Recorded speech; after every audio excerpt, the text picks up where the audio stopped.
revisão sobre os assuntos que nós estávamos estudando lá antes da quarentena. Então, vamos começar com concordância nominal. O que é isso basicamente? Aqui no slide eu coloquei a definição para vocês. As palavras concordam em gênero e número com o substantivo ao qual estão relacionadas. Ou seja, o substantivo é como se fosse, eu vou dar uma ilustração. O substantivo é o Sol. E os demais planetas, as outras classes de palavras que fazem a concordância com este substantivo, que são os adjetivos, os pronomes, os artigos, os numerais, que são flexionados em gênero e número com este substantivo. Aqui no slide eu coloquei um exemplo para vocês. Morella tinha extraordinários talentos e erudição. Extraordinários aí está em vermelho porque é um adjetivo, e esse adjetivo ele precisa concordar com o substantivo. Aí aqui tem dois substantivos, talentos e erudição. Então esta palavra extraordinário, que é um adjetivo, está concordando diretamente com estes dois substantivos. Por esta razão ele também está no plural, porque, como eu expliquei para vocês, ele concorda em gênero e número com o substantivo, geralmente o mais próximo. E vamos agora às regras da concordância nominal. No primeiro exemplo, os substantivos são nomes próprios e indicam parentesco. Vocês sabem que tudo que existe em nosso planeta, que tem nome, é denominado substantivo. No segundo caso, o adjetivo aparece depois dos substantivos. No primeiro exemplo, este aqui, tá? O adjetivo ele está antes. No próximo, eu dou dois exemplos. Que o adjetivo aqui, né, estranhas, está antes, igual ao exemplo anterior. E este outro aqui, o adjetivo ele vem depois dos substantivos apresentados. Então aqui, ó, as estranhas, mãe e filha, causaram pesar ao atormentado homem. Aqui, estranhas está no plural. Mãe e filha, dois substantivos. Então, por eles estarem no mesmo gênero, este adjetivo vai para o plural, concordando com as duas. Lá no outro exemplo, a inteligência e crescimento estranho, olha aí, o adjetivo estranho está no singular. Subentende-se que ele está concordando com apenas um dos dois, e no caso aí, crescimento, porque o crescimento é uma palavra masculina, é um substantivo masculino, então o adjetivo ali está concordando com ele no singular masculino. Então, a inteligência e o crescimento estranho surpreenderam o pai da menina. Então aqui, ó, masculino, singular. Por esta razão, estranho concorda em gênero e número com o substantivo mais próximo. Quando o adjetivo vem antes dos substantivos, então vamos estudar agora as regras detalhadamente. Adjetivo mais dois substantivos, foi o que aconteceu nesse exemplo anterior aqui, ó. Aí no caso aqui, substantivo mais adjetivo mais dois substantivos. O exemplo anterior, aqui, ó, estranhas, mãe e filha. O adjetivo concorda com o substantivo mais próximo em gênero e em número. Estranhas tornou-se uma palavra feminina porque os substantivos apresentados eram femininos e o mais próximo também. Então, qual é a exceção? Quando os substantivos são nomes próprios ou de parentesco. O adjetivo é flexionado no plural. Mãe e filha são parentesco. Então, neste caso, o adjetivo ele vai para o plural e concorda também com o seu gênero apresentado.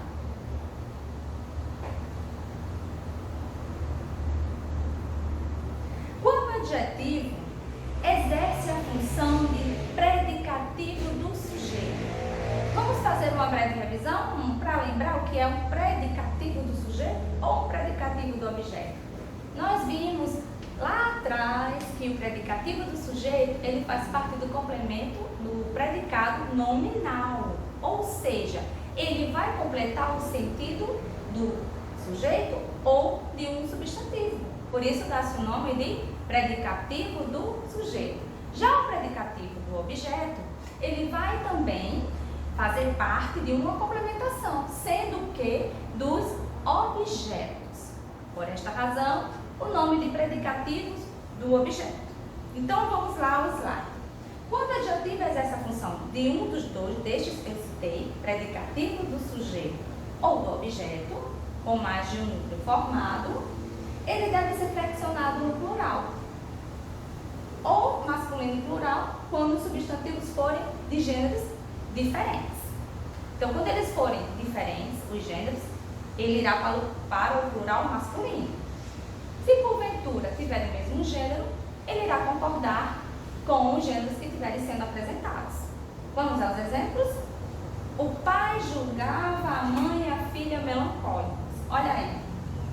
Mãe e filha, tá? Objeto. Melancólicas, predicativo do objeto.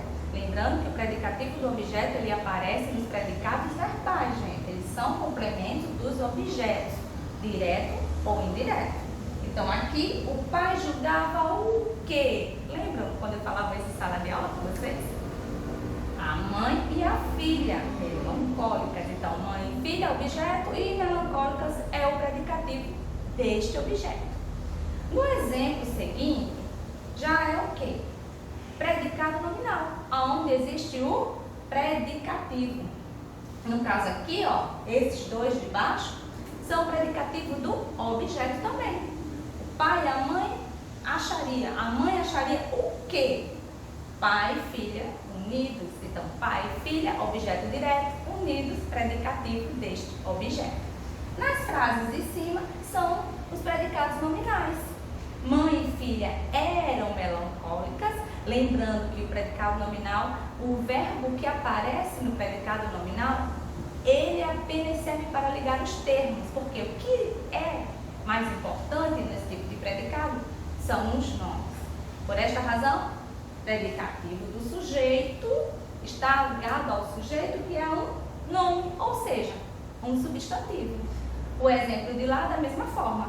Pai e filha eram apegados.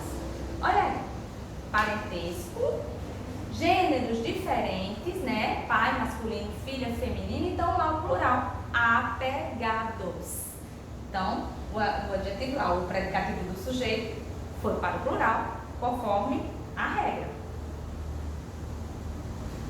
Bem, agora, como nós vimos, né, concordância, algumas coisas sobre concordância nominal, as partes mais importantes da revisão, nós iremos agora ver conjunções, que foi um último assunto pelo qual eu ensinei para vocês e nós hoje vamos fazer essa revisão.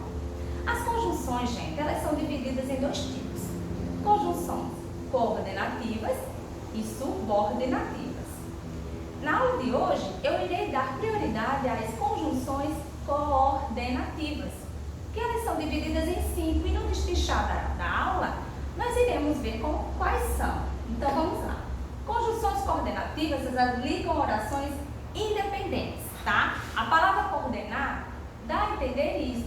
Elas estão coordenadas, estão ao lado, tá? Sem depender diretamente uma da outra. Esta é a função da conjunção coordenativa, tá? Já a subordinativa, o nome já está dizendo subordinada. Uma oração depende da outra. As conjunções, juntamente com as preposições, são conhecidas como conectivos, sendo que preposições ligam palavras e conjunções ligam orações, tá? Termos da oração. Por esta razão, as conjunções também são conhecidas como período composto por coordenação. Quando elas estão ligando as orações, nós ainda iremos estudar os períodos compostos, tá? Mas elas, inicialmente, ligam orações. Quais são os tipos das conjunções coordenativas? São 5, como eu já tinha falado. Aditiva. As aditivas, elas têm a função de soma, de adição, ou seja, aquela conjunção que ela irá ligar os termos, somando naquela frase ou naquela oração. Aí aqui eu dou um exemplo. Apressou-se e foi ao encontro de Bigode. Bigode aqui está em nome próprio, está em uma pessoa, apelido de alguém. Então, esse é aqui, ó, na pronúncia é o I, né? Nós escrevemos com E, mas o nordestino costuma falar E, né? E é uma conjunção. E aqui nesta oração, aqui nesta frase, né? Nesta oração, ela tem este sentido de ligar somando. Ele apressou-se e continuou, né? E foi ao encontro de alguém. Então aí você entende que está uma soma, uma adição. E quais são os tipos?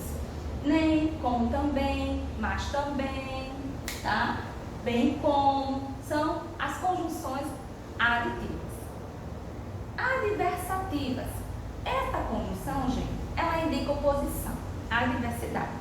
Ou seja, é um tipo de oração que começa positivo e termina negativo. Ela nunca está em acordo assim com a aditiva, que é a soma, né? Uma complementa a outra somando. Já a adversativa não, é o contrário. Se ela começa positiva, termina negativa e vice-versa. Aí aqui eu dou um exemplo. O seu polegar é verde, mas você não pode ver. Olha só o oposto, né? Ele diz que é de uma cor, porém não pode ver. Então, este aqui, mas, é a conjunção adversativa. A função dele é de oposição. Então, existem outros tipos, como mas, porém, contudo, entretanto, todavia, no entanto. Tem a mesma função desse mas, sem o i, tá, gente? Porque vocês costumam confundir mas com mais, tá? Mais é de adição, tá? É de soma, é de acréscimo. E mas, só o S, AS, é de oposição. Lembrem-se disso sempre. Conclusiva. Conclusiva é aquela conjunção que indica uma consequência, tá? Uma causa, primeiro tem que existir uma causa para que venha essa consequência. E no meio disso tudo vem a conjunção conclusiva para ligar os termos. O exemplo que eu dei foi o seguinte: Cristo havia visto o jardim. Portanto, o senhor Bigode não estava sonhando. Olha só, houve uma causa, né? Existiu uma causa para que esta conjunção, portanto, venha ligar os termos, dando uma conclusão a esta oração. E quais são os tipos? Portanto, então, logo, assim, por isso, pois. O pois, gente. Eu não coloquei aqui na lista, mas o pois, quando ele vem depois do verbo, ele também transforma-se numa conjunção conclusiva, ok? Porque o pois, normalmente, ele está aparecendo lá na explicativa, mas quando ele vem antes do verbo. Neste caso, para que ele possa ser uma conclusiva, após o verbo, e geralmente, quando esse pois vem entre vírgulas, ele também é uma conclusiva, tá certo? Quando dá uma pausa, tem que colocar outra vírgula antes e depois, aí você está concluindo algo. Então aqui eu coloco mais as duas últimas conjunções, né? A alternativa. Esta tem a função de alternar os termos. Alternância. Quais são elas? Já, ora, para, e assim sucessivamente. Quer. Então, quais são os exemplos que eu coloquei? O exemplo que eu coloquei. Ou você também está vendo estas flores crescidas, ou estou sonhando. Então, olha aí, o ou. Houve uma alternância, uma oscilação. Explicativa, que é a última, tem a função de, o próprio nome já está dizendo, de explicar. Então, ela está explicando algo. E quais são os tipos existentes?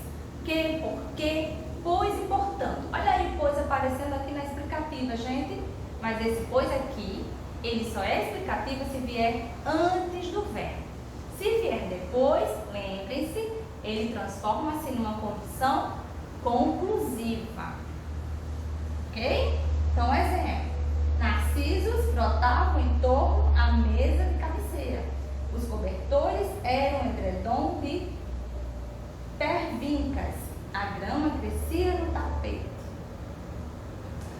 Então, a menina doente sorria porque tinha despertado em pleno campo. Olha aí o porquê, eu poderia colocar um pois, eu poderia colocar um que, todas com a mesma função. Mas, lembrando que, quando vocês vão criar os textos de vocês, eu sempre repito, usem as conjunções, as preposições e as vírgulas. Elas também, para que você evite repetições de palavras, vocês podem usar as vírgulas de vez em quando no lugar das conjunções. Aqui eu dou esse exemplo, tá? Orações independentes também podem ser separadas por vírgulas. Então isso evita a repetição das conjunções nos textos de vocês, numa escrita de algum parágrafo, utilizando, revezando, né, juntamente com a vírgula.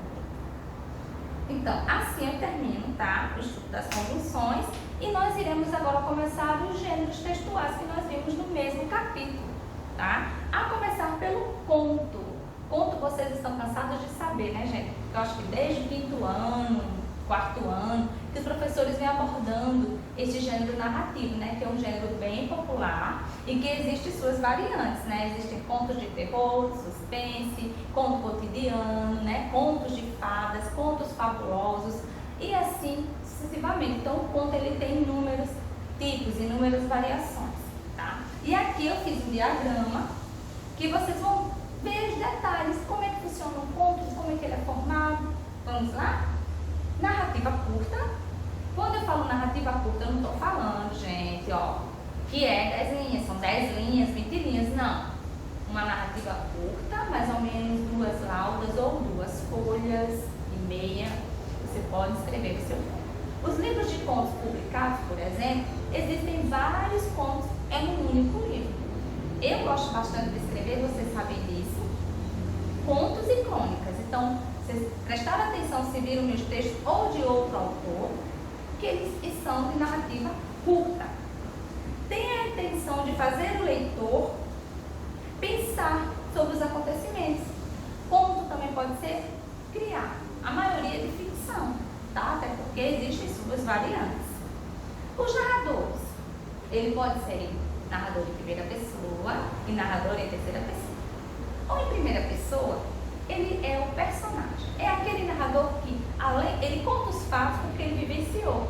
Ele estava ali naquele momento, ele viu mesmo e ali ele colocou sua história, começou a narrar os fatos, participando dela. Já no narrador em terceira pessoa, existem 2 tipos. Narrador observador, que é aquele narrador que fica, digamos assim, no topo de uma montanha, observando tudo à sua volta e escrevendo. Este é o narrador observador. O narrador onisciente, além de observar, ele está no íntimo dos seus personagens. Ele sabe tudo, gente. Se está triste, alegre, com fome, com raiva, se está planejando o mal ou o bem. Este tipo de narrador que sabe o íntimo dos seus personagens é o narrador onisciente, que tanto pode ser, gente, em primeira pessoa e em terceira. Já o narrador observador em terceira pessoa. Então, este foi o conto que eu acabei de narrar para vocês.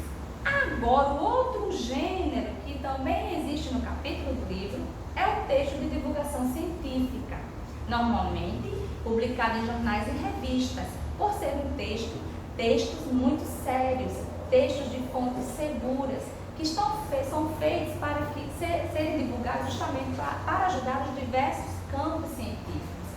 Mas é um tipo de texto que vocês também fazem em sala de aula. Vocês sabiam disso? A partir do momento que eu peço para vocês pesquisarem, né, fazer uma pesquisa, e dessa pesquisa vocês têm as referências, as fontes, vocês estão pesquisando algo sério para repassar para a turma. E ao mesmo tempo apresentar esta pesquisa, vocês estão fazendo um texto simples de divulgação, um texto de divulgação científica. Geralmente explica os procedimentos adotados, expõe informações relevantes como resultado das pesquisas anteriores, ou seja, vocês irão pesquisar algo que alguém já pesquisou detalhadamente. Por esta razão que se exige a referência. Por exemplo, vocês irão fazer faculdade, vocês irão fazer mestrado, então vocês vão publicar os textos de vocês vão criar os textos de divulgação, tá? porque são textos pesquisados. Você não usa a sua opinião. Você pega algo que já foi feito, já foi pesquisado e transfere para o seu texto, para o seu trabalho. A estrutura do texto é organizada por meio de intertítulos, ou seja, por etapas. Então, texto de divulgação você já utiliza no dia a dia em sala de aula. Só não tem esse nome, né, tão formal. Mas são os textos pesquisados, os trabalhos de pesquisa que você, juntamente com o gênero seminário, vocês passam a apresentar para mim e para os demais colegas de sala. Aí aqui eu coloquei um esqueminha, tá? Dando uma explicação minuciosa do texto de divulgação científica. Ele tem a intenção, um público-alvo, tá? Quando alguém vai pesquisar, vai fazer um texto de divulgação, ele tem já um público específico que vai ler, por exemplo, os médicos, né? A maioria dos médicos, eles ainda produzem muito. Então, existem aquelas revistas específicas para a área. A área pedagógica, da mesma forma, existem professores pedagogos que são cientistas, eles estão pesquisando uma forma melhor, por exemplo, de ensinar. E eles publicam em revistas específicas. A linguagem desse tipo de texto é uma linguagem formal, até porque é para um grupo específico de pessoas, então a linguagem precisa ser formal.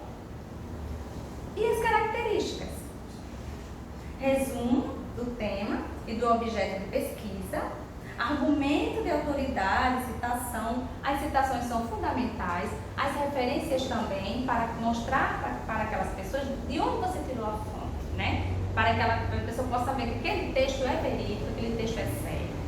Desta forma é formada o texto de divulgação científica. E assim, eu termino a aula com vocês, 8º ano, e até a próxima. Deus os abençoe.